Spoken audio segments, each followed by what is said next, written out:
we live in a culture today where pornography is no longer just on the web browser. Yeah, on a computer. Yeah, it's not just on a computer. It is literally in front of you all the time. You could be scrolling on TikTok. You could be scrolling on Instagram. Mm-hmm. You could be watching a movie. You could be reading a book. You could be driving down the highway and see a billboard. Like, pornography is around us at all times. And if we are not cautious and we are not careful to protect our minds and our hearts, we are allowing the enemy to have an inch where he can run a mile. Mm-hmm.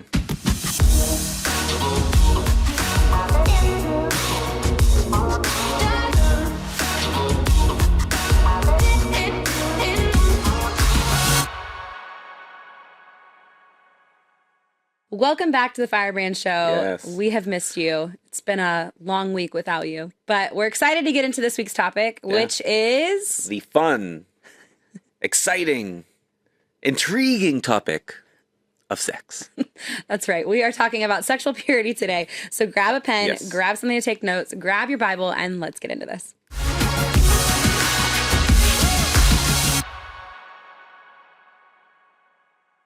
All right, we are going to get right into today's topic, which is about sexual purity. We're going to talk about it. We're going to talk about what it is, why it's important, and different things within that. So let's just dive in, shall we? What joke do you have for us today? Listen, let's break the ice. I can't just give them on demand. They're going to have to come naturally. As we go? As we go. All right, well. So. We're just going to dive right in. Hold on to the seat of your pants. All right. Is that a saying? I don't know. 5 out of the seat of your pants? That sounds weird. Buckle up. I don't know. I feel like now we're just putting off the avoidable. Let's talk about sex. Baby, let's talk about you. If you know that song, you know that song. If you don't, don't go look it up. You don't need to. You don't need to look it up. Anyway, let's talk about sex. Let's get into this. Yeah, so absolutely. we both grew up in what I would say was a pretty shame-filled sexual purity culture. Like, there was shame. There was, like, a lot of, like, you had your convictions, but then there was a lot of shame around it, too. Yeah. Like, okay, if I'm being honest, I was the youth leader. Like, I graduated from youth, and I became a youth leader, and I had this bright pink shirt that said, "Virginity rocks" on the front. Yep. And the back, it said, "I'm loving my husband, and I haven't even met him yet." And anyone from my home church... That's it right there. knows that I had that shirt. And it's so funny because I was talking to a woman from my home church back in Ohio recently, and she was like, "I remember you wearing that shirt all the time." And it's just so funny because that's just like, I was known for that. I stood by my sexual purity, you know. I had my convictions. It doesn't mean that I wasn't I dated a lot of guys, you know, so it doesn't mean that I was necessarily pure in every way, but I tried to hold my sexual purity. And so, but we grew up in a culture that, I mean, I grew up in the church, which, like, they tell you all about sexual purity. Yeah. But then there's, like, the shame stuff that comes with it as well. And I don't think that that's the church's fault necessarily. I don't think that's anyone's fault. That's just how we feel. We're humans. We feel shame around something we shouldn't do. But A lot of times, not even just, like, within the church, like, sex ed in schools. Yeah, true. They teach all about the negative things. Yeah, yeah. And they tell you, it's almost like the idea that you want what you can't have. And so the idea that, you know, people tell you why you can't have it, but they don't tell you the benefits of why you should wait. Yeah, that's really good. And so the idea just sits in your mind like, oh, I can't have it? Yeah, I want it then. Yeah. I want to experience that. Yeah. And so, you know, I think they neglect sharing exactly why it's important to wait, what it actually... Which is where I think that us and the church can do a better job of talking about it and leading people through those feelings and what it looks like to wait. Yeah. Like the benefits of sexual purity. Yeah. You know, and maybe we'll touch on those in this episode, or maybe that's a future episode. But we'll see. So let's talk about sexual purity for a second, because I think when we think of sexual purity, we just think of, like, the physical act of sex, not sex. Having sex or not having sex. That is sexual purity. But it goes so much further than that. And so let's just kick off with the scripture. Before we dive right into that, I mean, just take it one big step backwards and just look at, for a second, the idea of purity. Yeah. You know, purity is the absence of imperfections. A lot of times, purity, the translation is similar to the word perfect. And, you know, obviously we know that we cannot be perfect. Yeah. So there's no way for us. And we know that we're not going to be fully pure because we're humans and we sin. Yeah. But we are called to be like the one who was perfect, which was Jesus. And he gave the perfect example of what perfection and purity meant. And so purity, it encompasses a few different things, you know, purity within your heart, your mind, your body. And so, but today we're specifically focusing on the sexual side of it and what it means to keep yourself pure physically. Yeah. And so, yeah, you have a scripture you want to read. Yeah. It's, that was really good context because we had an episode about purity. Yeah. Like, what does purity mean to me? Yes. In season 1. And I think taking it deeper with the different facets of purity, like we are called to live a pure life. And this is one of the areas. And so, yeah, Colossians 3, verse 5, it says, "So put to death the sinful earthly things lurking within you. Have nothing to do with sexual immorality, impurity, lust, and evil desires."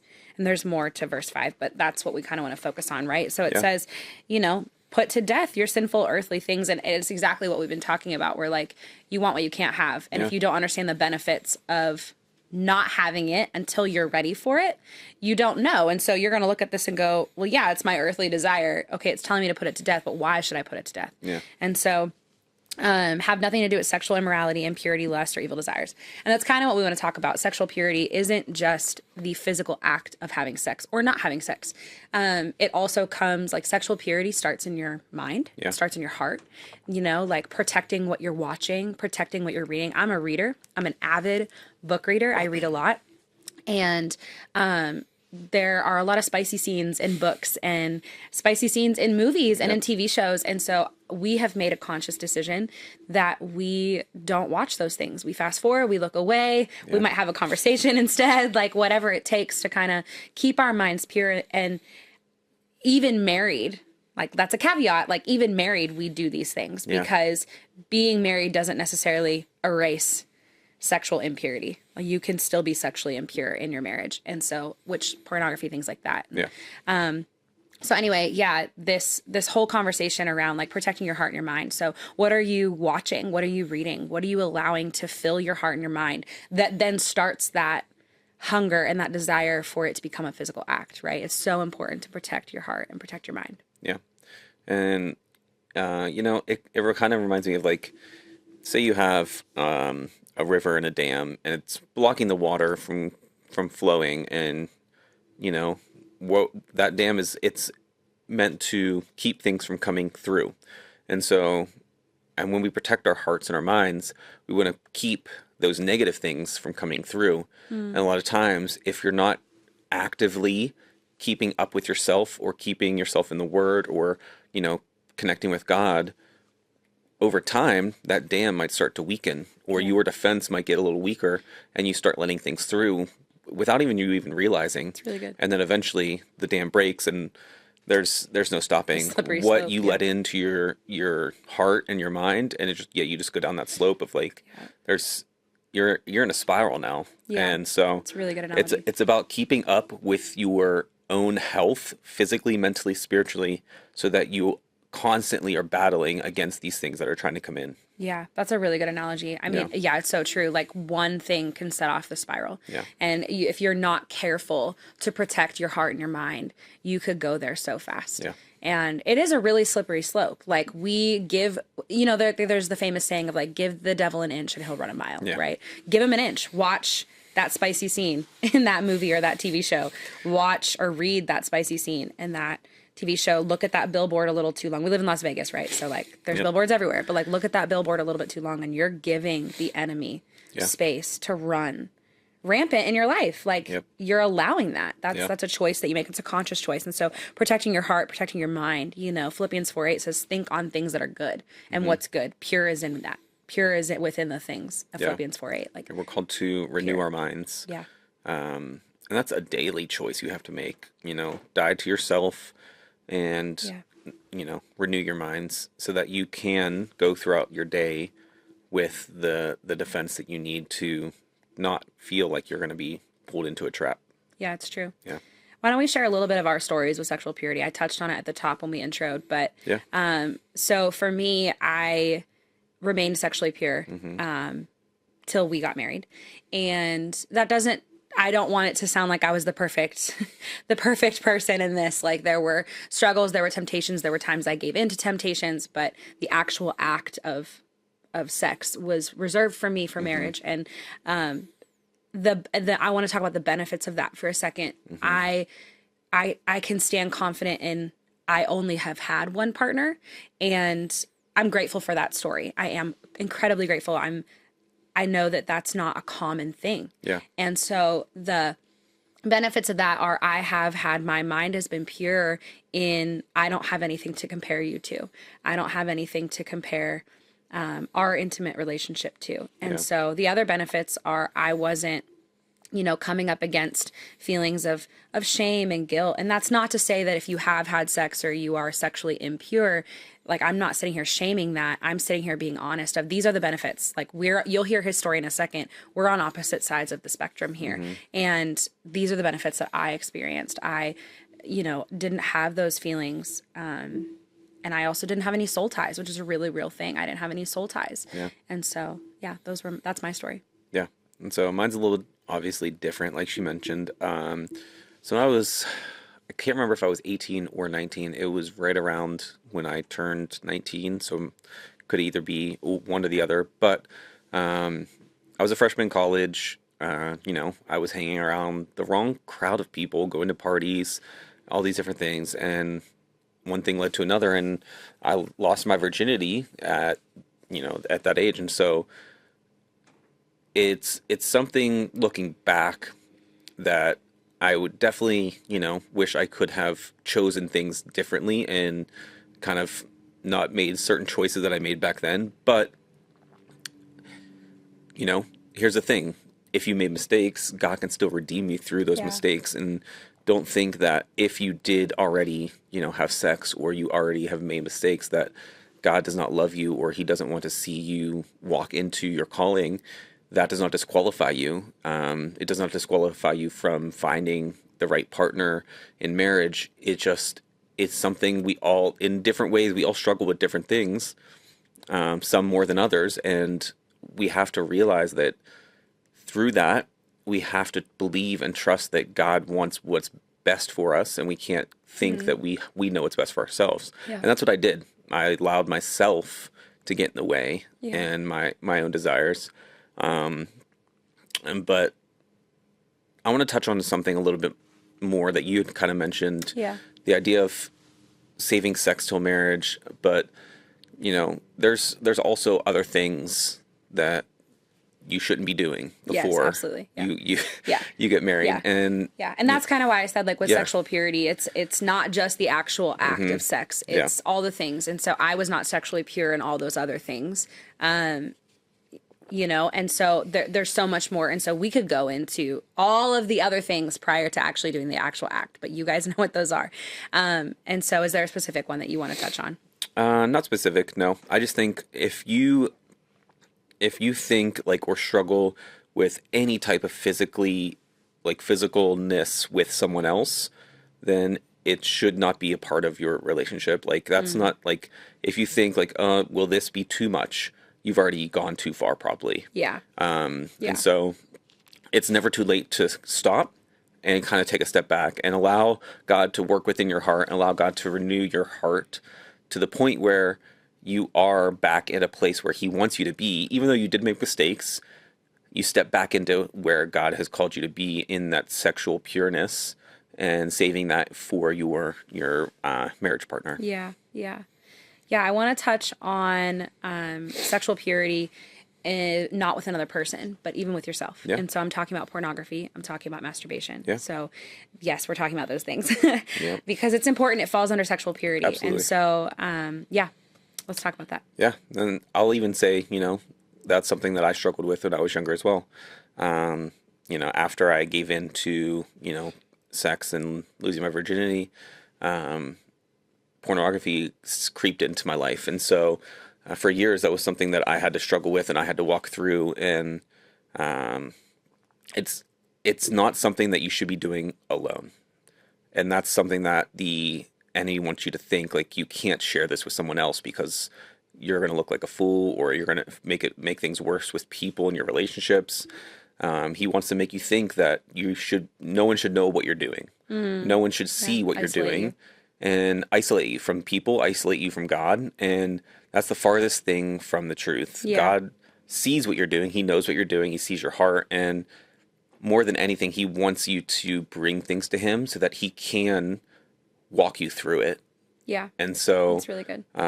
If that's something you struggle with, if that's something that you are constantly being tempted with, include people in your life that will hold you accountable, that will bring you back to a place where it's not something that you're ashamed of, but it's something that you're becoming victorious over.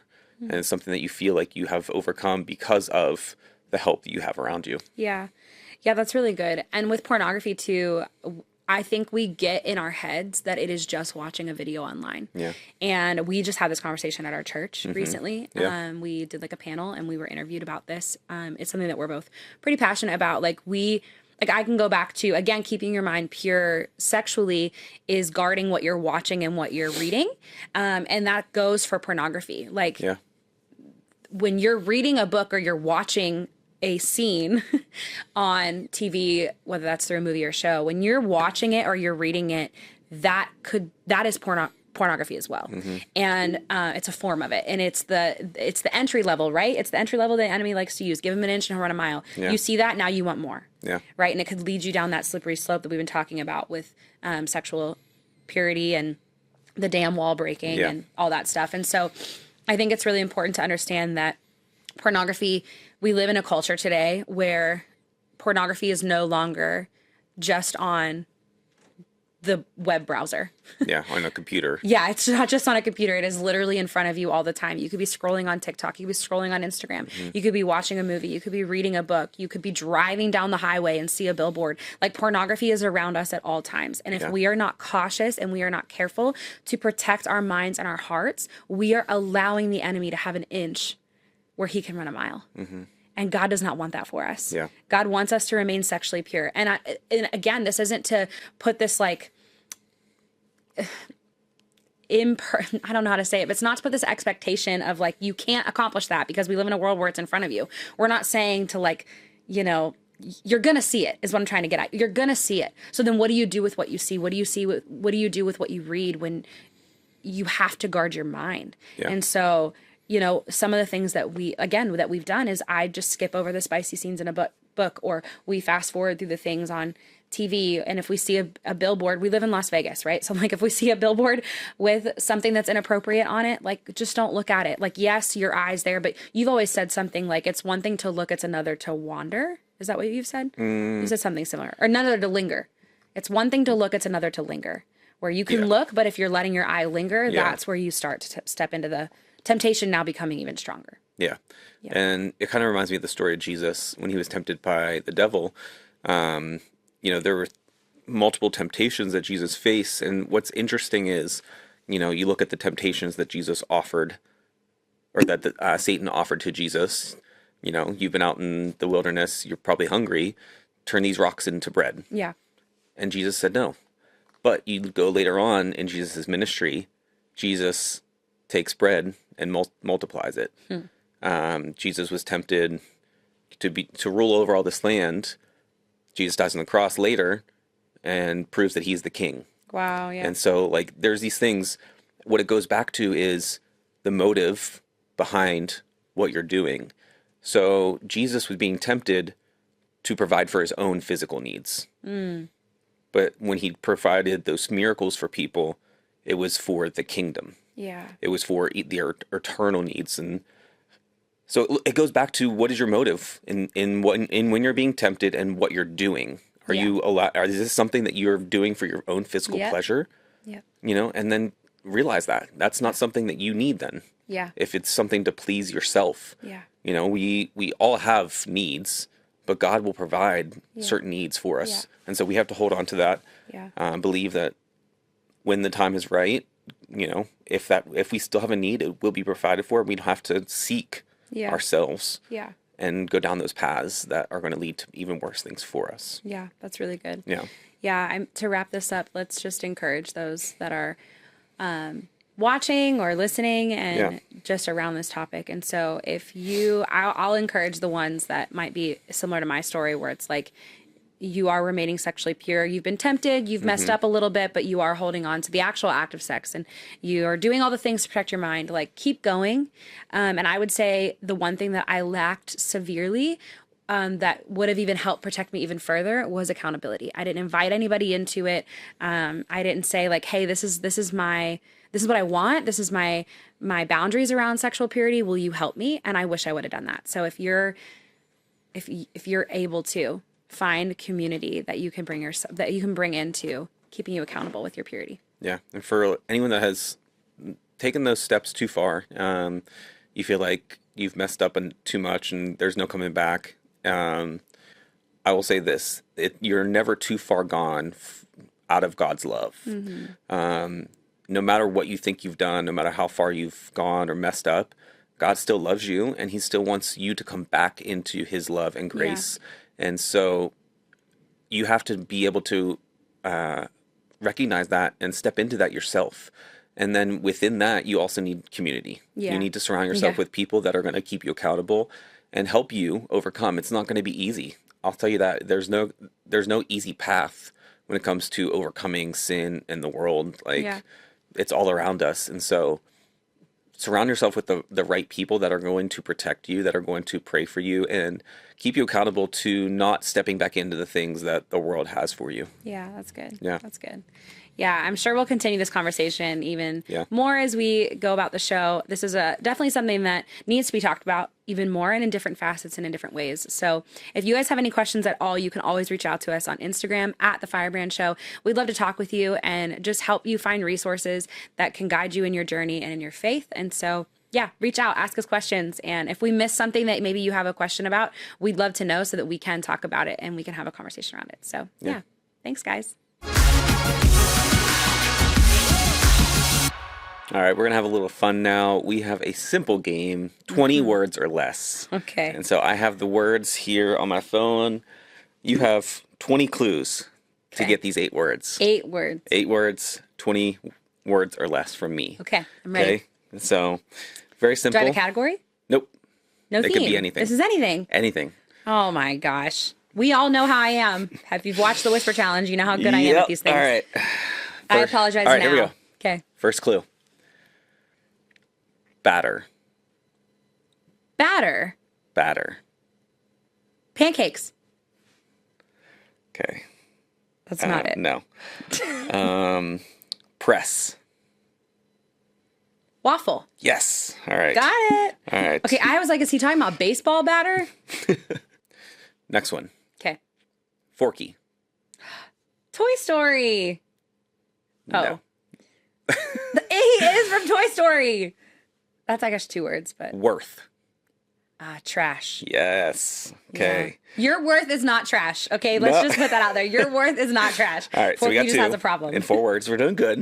All right, number 3. I don't know if this is 2 words. So I'm just going to say it. High end.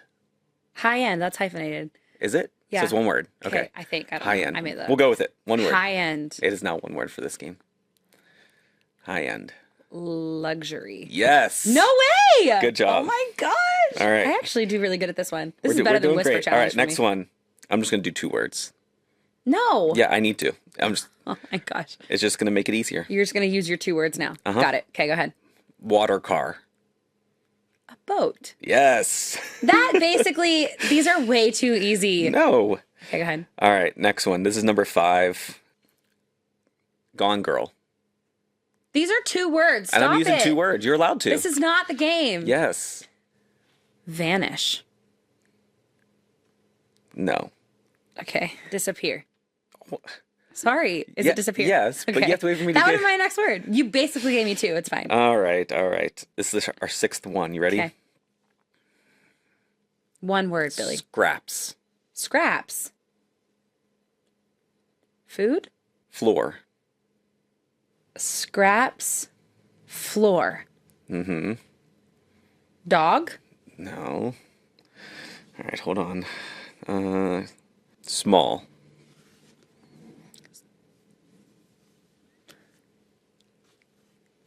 I am You so were stumped. close. Scraps floor. You said scraps floor small. Yes. So scraps floor small. Yes.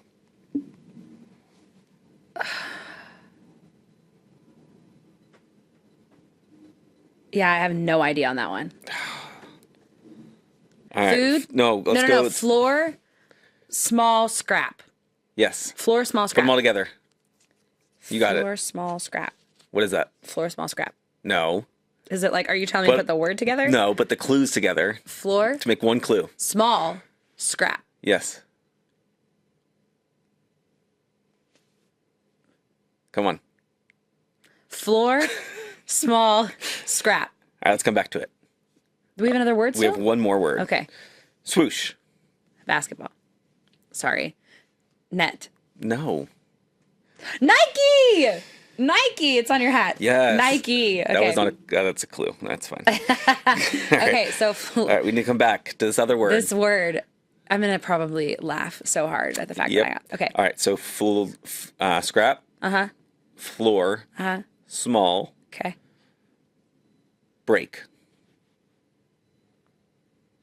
Wrestling. No. Oh. I don't know. I'm running out of words. How many do we have? I think that was 17. Oh my gosh. Okay. All right. Give me one more. If I don't get it, I don't get it. It's okay. I'm just trying to give you words that it ties all together.